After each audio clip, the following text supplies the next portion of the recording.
하나님의 선물, 약속의 땅을 향하여. 옛날, 아주 먼 옛날, 하나님께서는 이스라엘 백성들을 이집트에서 구해주셨어요. 하나님은 그들에게 젖과 꿀이 흐르는 아름다운 약속의 땅을 주시겠다고 약속하셨지요.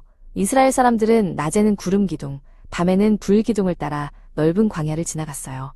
어린 아셀은 모세 할아버지의 손을 잡고 물었어요. 할아버지, 저 구름 너머에 정말 멋진 땅이 있나요? 모세 할아버지는 미소 지으며 대답했어요. 그럼 하나님이 약속하신 아주 특별한 곳이란다.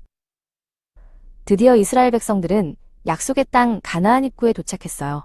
모세 할아버지는 그 땅이 어떤 곳인지 미리 살펴보기 위해 12명의 정탐꾼을 보냈죠. 그 중에는 용감한 여호수아와 갈렙도 있었어요. 두 사람은 설레는 마음으로 가방을 챙겼습니다. 갈렙, 하나님이 우리에게 주실 땅은 얼마나 아름다울까? 여호수아가 묻자 갈렙이 자신 있게 대답했어요. 하나님이 함께 하시니 분명 최고일 거야.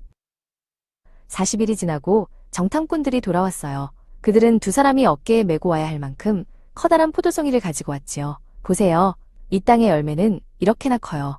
여호수아와 갈렙은 기뻐하며 말했어요. 하지만 다른 10명의 정탐꾼들은 겁에 질려 있었어요. 그곳 사람들은 거인 같아요. 우리는 그들에 비하면 메뚜기 같아요. 절대 못 들어가요.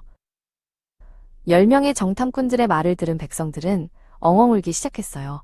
차라리 이집트에서 죽는 게 나았어. 왜 우리를 여기까지 데려온 거야? 사람들은 하나님을 원망하며 불평했어요.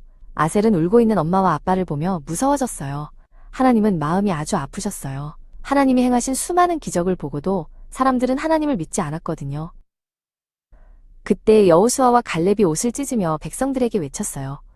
여러분, 두려워하지 마세요. 하나님이 우리와 함께 하시면 우리는 반드시 이길 수 있어요. 그 땅은 정말 아름다운 곳이에요. 하나님을 믿으세요. 하지만 사람들은 귀를 막고 두 사람의 말을 들으려 하지 않았어요. 믿음보다 두려움이 더 컸기 때문이에요. 하나님께서는 불평하고 믿음이 없는 사람들에게 말씀하셨어요.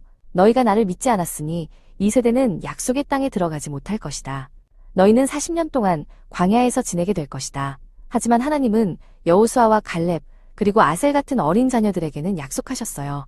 오직 나를 온전히 믿은 여호수아와 갈렙 그리고 너희의 어린 자녀들만이 그 땅에 들어갈 것이다.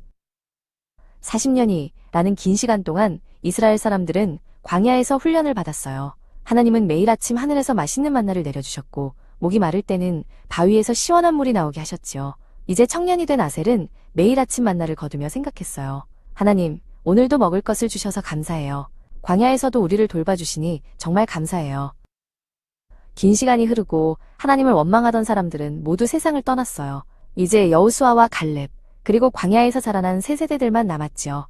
이들은 부모님들과 달랐어요. 하나님께 감사할 줄 알았고 어떤 상황에서도 하나님을 믿었거든요. 여호수아는 이제 할아버지가 되었지만 여전히 씩씩하게 백성들을 이끌었어요. 자, 이제 드디어 약속의 땅으로 갈 시간입니다. 요단강 앞에 섰을 때 강물은 아주 깊고 빠르게 흐르고 있었어요. 하지만 아셀과 백성들은 더 이상 불평하지 않았어요. 여호수아가 하나님의 말씀대로 강물에 발을 내디디자 놀라운 일이 일어났어요. 흐르던 강물이 멈추고 마른 땅이 나타난 거예요. 아셀은 감격하며 강을 건넜어요. 하나님은 정말 약속을 지키시는 분이야. 드디어 이스라엘 백성들은 약속의 땅 가나안에 들어갔어요. 그곳은 정말로 아름답고 풍성한 곳이었죠. 아셀은 맛있는 열매를 따서 아이들에게 나누어주며 말했어요. 얘들아, 하나님께 늘 감사하렴. 우리가 이곳에 올 수 있었던 건 오직 하나님을 믿고 순종했기 때문이란다. 믿음과 감사는 우리를 하나님의 가장 좋은 선물로 인도해 준답니다.